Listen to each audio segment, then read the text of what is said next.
ಆತ್ಮೀಯ ಪತ್ರಕರ್ತರ ಮಿತ್ರರೇ, ತಮ್ಮೆಲ್ಲರಿಗೂ ವೆಲ್ಫೇರ್ ಪಾರ್ಟಿ ಆಫ್ ಇಂಡಿಯಾ ಕರ್ನಾಟಕದ ಈ ಪತ್ರಿಕಾಗೋಷ್ಠಿಗೆ ಸ್ವಾಗತವನ್ನು ಕೋರುತ್ತಾ, ತಮ್ಮೆಲ್ಲರಿಗೂ ಗೊತ್ತಿದೆ, ಇವತ್ತು ದೇಶದಲ್ಲಿ ವಕ್ಫ್ ಅಮೆಂಡ್ಮೆಂಟ್ ಬಿಲ್ ಅದು ಪಾಸ್ ಆಗಿ ಈಗ ಆ್ಯಕ್ಟ್ ಆಗಿ ಕನ್ವರ್ಟ್ ಆಗಿದೆ.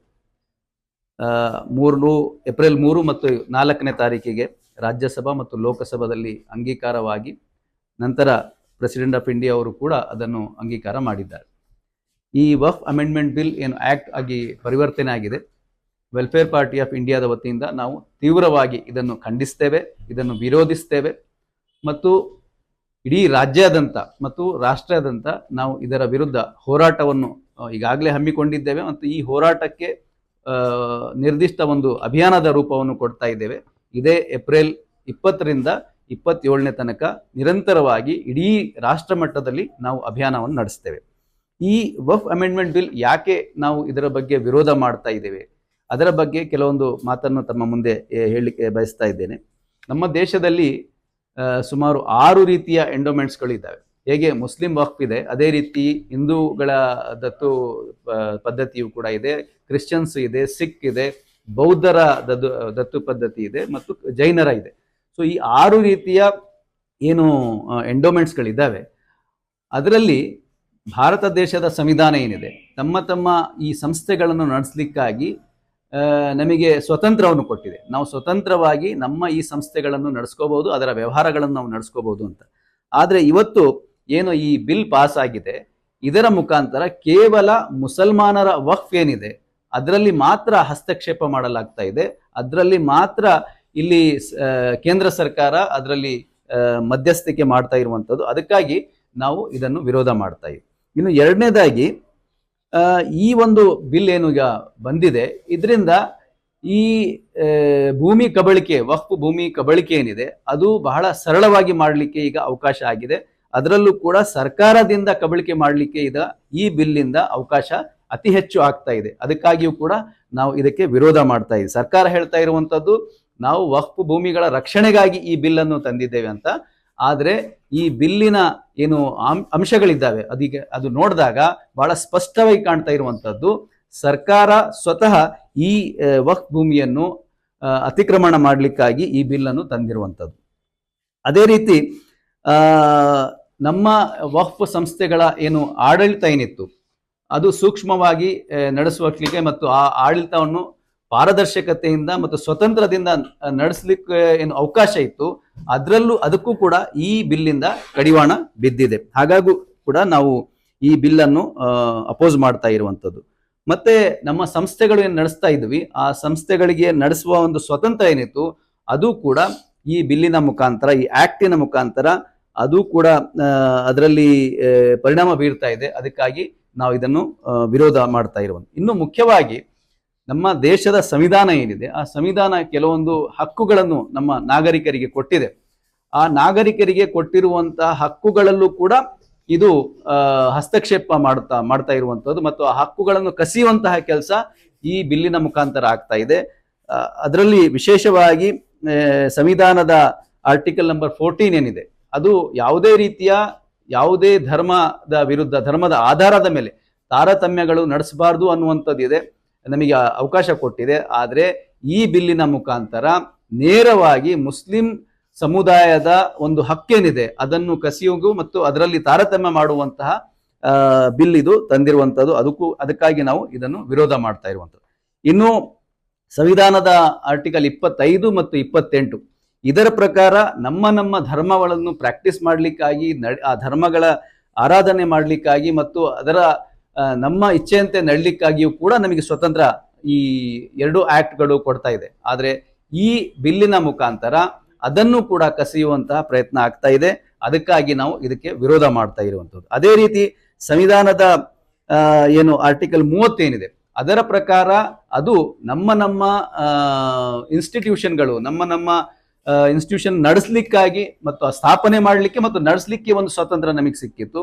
ಅದರಲ್ಲೂ ಕೂಡ ಈಗ ಹಸ್ತಕ್ಷೇಪ ಸರ್ಕಾರ ಮಾಡ್ತಾ ಇರುವಂಥದ್ದು ಈ ಬಿಲ್ಲಿನ ಮುಖಾಂತರ. ಹಾಗಾಗಿಯೂ ಕೂಡ ನಾವು ಇದನ್ನು ವಿರೋಧ ಮಾಡ್ತಾ ಇದ್ದೀವಿ. ಮತ್ತೆ ವಕ್ಫ್ ಏನಿದೆ ಅದರ ಮೂಲ ಉದ್ದೇಶ ಏನಿದೆ, ಆ ಮೂಲ ಉದ್ದೇಶವನ್ನು ಕೂಡ ತಿರುಚುವಂತಹ ಪ್ರಯತ್ನ ಈ ಬಿಲ್ಲಿನ ಮುಖಾಂತರ ಆಗ್ತಾ ಇದೆ.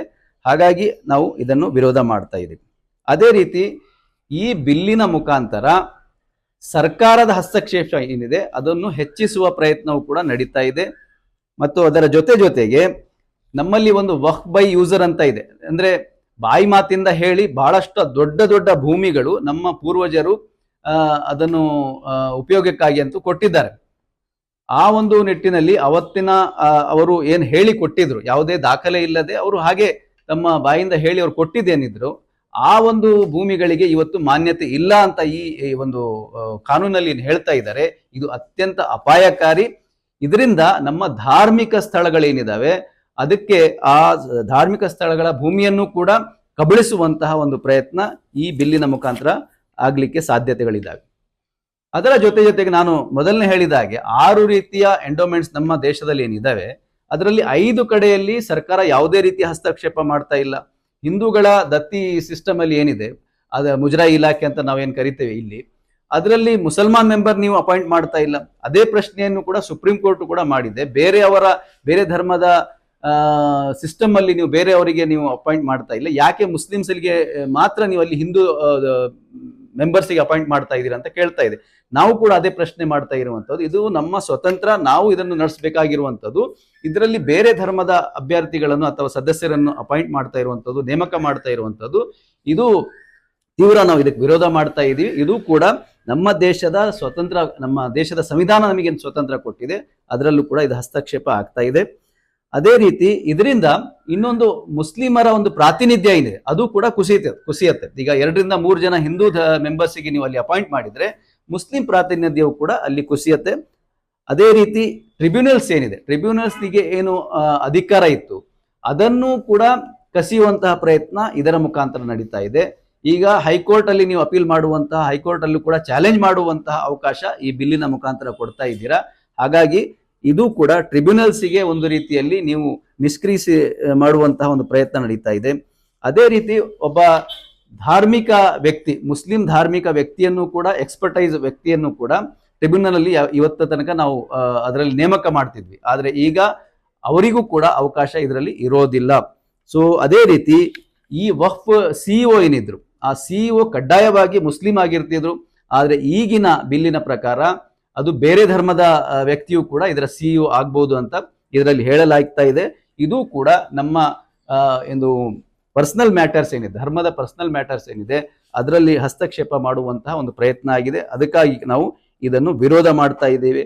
ಇನ್ನು ಡಿಸ್ಟ್ರಿಕ್ಟ್ ಕಲೆಕ್ಟರ್ DC ಅವರಿಗೆ ಎಲ್ಲಾ ರೀತಿಯ ಒಂದು ಅಥಾರಿಟಿ ಕೊಡುವಂಥದ್ದು ಏನಿದೆ ಅದು ಕೂಡ ಒಂದು ರೀತಿಯ ಆತಂಕಕ್ಕೆ ಒಳಗ್ ಮಾಡುವಂತಹ ಒಂದು ಪ್ರಶ್ನೆಯಾಗಿದೆ.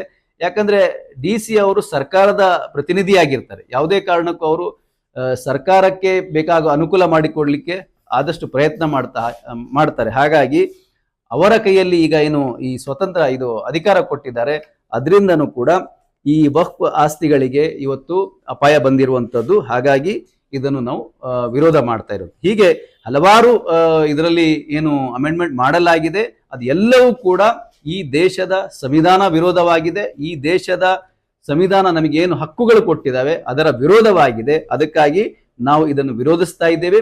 ಇದನ್ನು ವಿರೋಧಿಸ್ತಾ ನಾವು ಇಡೀ ದೇಶಾದ್ಯಂತ ಒಂದು ಅಭಿಯಾನವನ್ನು ಹಮ್ಮಿಕೊಂಡಿದ್ದೇವೆ. 20ನೇ ಏಪ್ರಿಲ್ 27ನೇ ತಾರೀಕು ತನಕ ನಿರಂತರವಾಗಿ ಇಡೀ ದೇಶದಲ್ಲಿ ಈ ಅಭಿಯಾನ ನಾವು ಮಾಡ್ತಾ ಇದ್ದೇವೆ. ಅಭಿಯಾನದ ಎಲ್ಲ ಕಾರ್ಯಕ್ರಮಗಳು ನಮ್ಮ ಉಪಾಧ್ಯಕ್ಷರು ಹೇಳ್ತಾರೆ. ನಾವು 2 ಬೇಡಿಕೆಗಳನ್ನು ಇಡ್ತಾ ಇದ್ದೀವಿ. ಒಂದು ಕೇಂದ್ರ ಸರ್ಕಾರದಿಂದ, ಒಂದು ರಾಜ್ಯ ಸರ್ಕಾರದಿಂದ. ಕೇಂದ್ರ ಸರ್ಕಾರದಿಂದ ನಮ್ಮ ಬೇಡಿಕೆ ಅಂದ್ರೆ ಯಾವುದೇ ಷರತ್ ಇಲ್ಲದೆ ಈ ಬಿಲ್ಲನ್ನು ವಾಪಸ್ ಪಡೆಯಬೇಕು. ನಾವು ಯಾವುದೇ ಕಾರಣಕ್ಕೂ ಈ ಬಿಲ್ಲನ್ನು ಒಪ್ಪೋದಿಲ್ಲ, ಇದನ್ನು ಸರ್ಕಾರ ವಾಪಸ್ ಪಡೆಯಬೇಕು. ಇದು ನಮ್ಮ ಮೊದಲನೇ ಬೇಡಿಕೆ.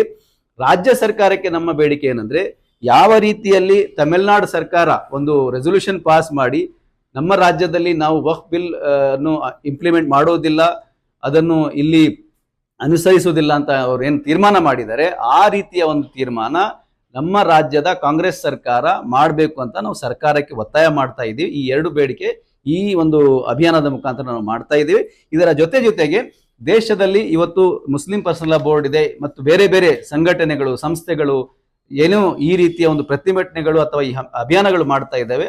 ಅವರ ಜೊತೆಗೂ ಕೂಡ ನಾವು ಸಹಕರಿಸಿ ಈ ಒಂದು ಹೋರಾಟವನ್ನು ಅಂತಿಮ ತನಕ ಅಂದ್ರೆ ಈ ಬಿಲ್ ಅನ್ನು ವಾಪಸ್ ಪಡೆಯೋ ತನಕ ನಿರಂತರವಾಗಿ ನಾವು ಈ ಹೋರಾಟವನ್ನು ಮಾಡ್ತೀವಿ ಅಂತ ಈ ಮೂಲಕ ತಿಳಿಸ್ತಾ ಇದ್ದೀವಿ. ಧನ್ಯವಾದಗಳು. ಈಗ ತಾವೆಲ್ಲ ಕೇಳಿದಿರಿ ಕಾರ್ಯಕ್ರಮ ಬಗ್ಗೆ. ಈ ಒಂದು ವಕ್ಫ್ ಸಂರಕ್ಷಣೆ ನಮ್ಮೆಲ್ಲರ ಹೊಣೆ ಎಂಬ ಈ ಕಾರ್ಯಕ್ರಮ ಏನು ಅಭಿಯಾನ ನಡೆಸ್ತಾ ಇದ್ದೀವಿ, ಅದರ ರಾಜ್ಯ ಮಟ್ಟದ ನಮ್ಮ ಕಾರ್ಯಕ್ರಮಗಳು ಹೀಗಿದೆ. ರಾಜ್ಯ ಮಟ್ಟದಲ್ಲಿ ನಾವು ಪತ್ರಿಕಾಗೋಷ್ಠಿ ಮಾಡೋದನ್ನು ತೀರ್ಮಾನ ಮಾಡಿದ್ದೀವಿ. ಭಿತ್ತಿ ಪತ್ರ ಬಿಡುಗಡೆ ಮಾಡಲಾಗಿದೆ. ಮಾರ್ಗದರ್ಶನ ಕಾರ್ಯಕ್ರಮ, ಧರಣಿ, ಸತ್ಯಾಗ್ರಹ ಮತ್ತು ಮನವಿ ಸಲ್ಲಿಕೆ. ಇದರ ನಂತರ ಜಿಲ್ಲೆ ಮಟ್ಟದಲ್ಲಿ, ಸ್ಥಾನೀಯ ಮಟ್ಟದಲ್ಲಿ ಪತ್ರಿಕಾಗೋಷ್ಠಿ ಮಾಡಲಾಗುವುದು, ಭಿತ್ತಿ ಪತ್ರ ಬಿಡುಗಡೆ ಮಾಡಲಾಗುವುದು, ಪಾದಯಾತ್ರೆ ಮಾಡಲಾಗುವುದು, ಧರಣಿ, ಪ್ರತಿಭಟನೆ ಮತ್ತು ಮನವಿ ಸಲ್ಲಿಕೆ, ನಂತರ ಸಹಿ ಸಂಗ್ರಹಣೆ, ಕರಪತ್ರ ವಿತರಣೆ, ಅನುಕೂಲಕ್ಕೆ ಈ ಥರ ಬೇರೆ ಬೇರೆ ಕಾರ್ಯಕ್ರಮಗಳು ನಾವು ಹಮ್ಮಿಕೊಂಡಿದ್ದೇವೆ. ಈ ಅಭಿಯಾನ 20ರಿಂದ 27 ಏಪ್ರಿಲ್ವರೆಗೆ ನಡೀತಾ ಇದೆ. ನಂತರ ಈ ಸರ್ಕಾರ ಈ ಕಾಯ್ದೆ ವಾಪಸ್ ತಗೊಳ್ಳಿಲ್ಲ ಅಂದರೆ ಈ ಅಭಿಯಾನ ಮತ್ತೆ ಮುಂದುವರಿಲಿಕ್ಕಿದೆ. ಧನ್ಯವಾದಗಳು. Thank you. ಇದೇ ಅಭಿಯಾನದ ಒಂದು ಅಂಗವಾಗಿ ನಾಳೆ 20ನೇ ಏಪ್ರಿಲ್ಗೆ ಭಾನುವಾರ ಬೆಂಗಳೂರಿನಲ್ಲಿ ಈ ನಮ್ಮ ಸಲಾಂ ಸೆಂಟರ್ ಅಂತ ಒಂದು ಇದರಲ್ಲಿ ಜಯನಗರಲ್ಲಿ ಒಂದು ಕಾರ್ಯಕ್ರಮ ಹಮ್ಮಿಕೊಳ್ಳಲಾಗಿದೆ. ಇದರ ಬಗ್ಗೆ ಸಿಂಪೋಸಿಯಂ ಇದೆ. ಅದರಲ್ಲಿ ನಮ್ಮ ಶಿವಸುಂದರ್ ಅಂತ ನಮ್ಮ ಇವರು ಪತ್ರಕರ್ತರು, ಬರಹಗಾರರು, ಅವರು ಬರಲಿದ್ದಾರೆ. ಇದರಲ್ಲಿ ಕೂಡ ತಾವೆಲ್ಲರೂ ಅದರಲ್ಲಿ ಪಾಲ್ಗೊಳಿಸಬೇಕಂತೇಳಿ ನಾವು ವಿನಂತಿ ಮಾಡ್ತೀವಿ. ಧನ್ಯವಾದ.